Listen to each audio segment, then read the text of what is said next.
law and Pharisees, you hypocrites! You give a tenth of your spices, mint, dill, and Wait a minute. What the one thing they do say, I give my tithe. I give my tithe. I give my tithe. No, you can't go through that. I did give my tithe. So now I'm right. See, you think just giving your tithes is enough for the Lord? Tithes is out of obedience. Offering is out of sacrifice. Woe to you. Go on. But you have neglected the more important matters of the law. You have neglected it. What is it? Justice. Justice. Mercy. And faithfulness. You should have practiced the latter without neglecting the former. In other words, give your tithe, but practice the latter. Love one another unconditionally.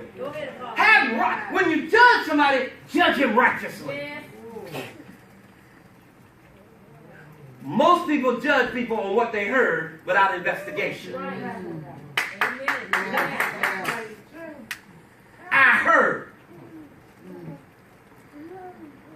Let me tell you something.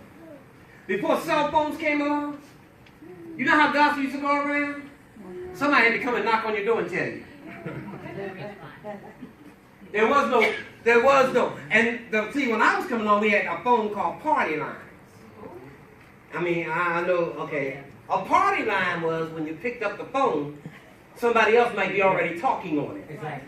There was more than one person. That was a party line when I was growing up. Yeah, it was called a party line. Everybody, you may have 3 people that had the same number. And whoever, well, I'm calling somebody right now, okay. Later on, as time went on, they changed it, they broke it down.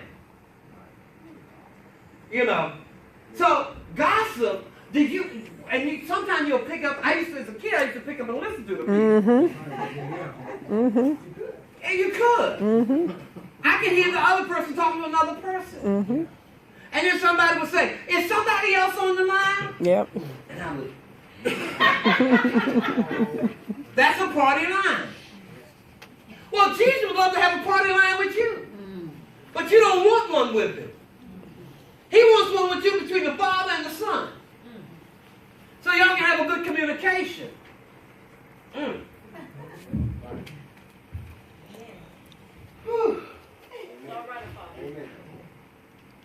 He said, you know, where's your justice, your mercy, your faithfulness?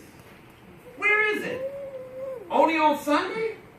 This is what you're supposed to carry with you 7 days a week. 7 days a week. Woe to you. There's another scripture called you hypocrites. Oh, he did call you hypocrites.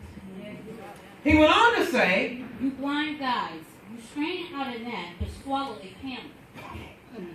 How do you strain out a net but end up swallowing a camel? In other words, you take the little thing and get rid of it, but then you swallow something bigger.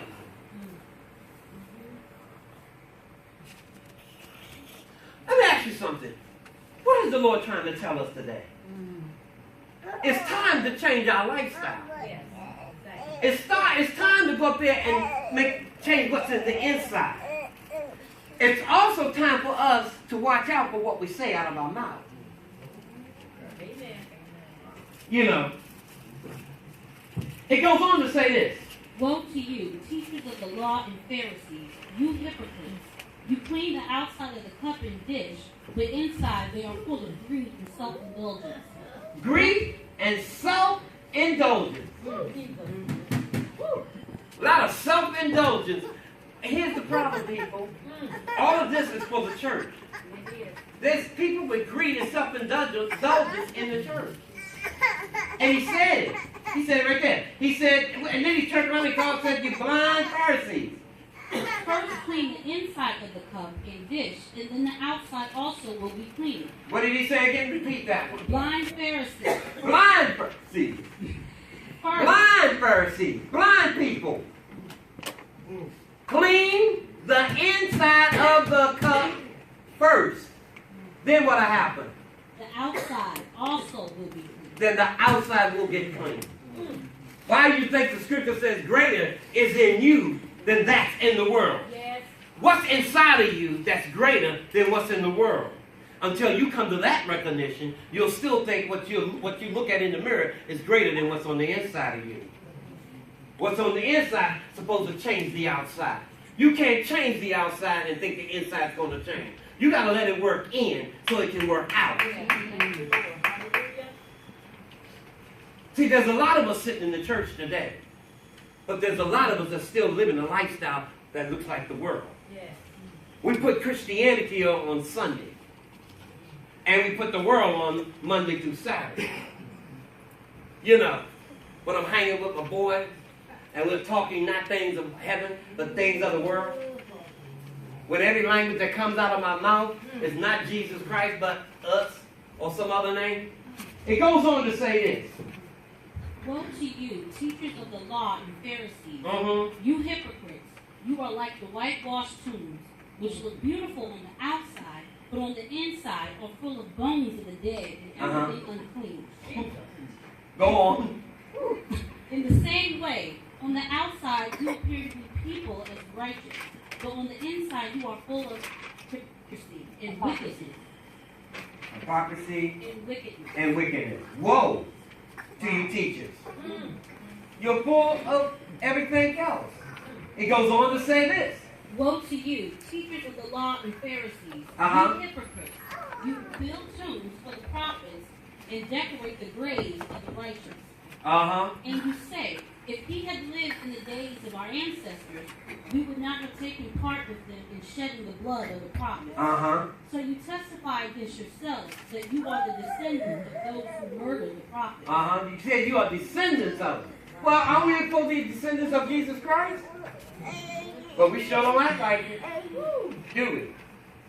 Okay, go on. This is going to be quick. Go ahead then and complete what your ancestors started. You snakes, you brood of vipers, how will you escape being condemned to hell? He said, you snakes. You what? Blood, what's this? Brood of vipers. How will you escape from being condemned to hell?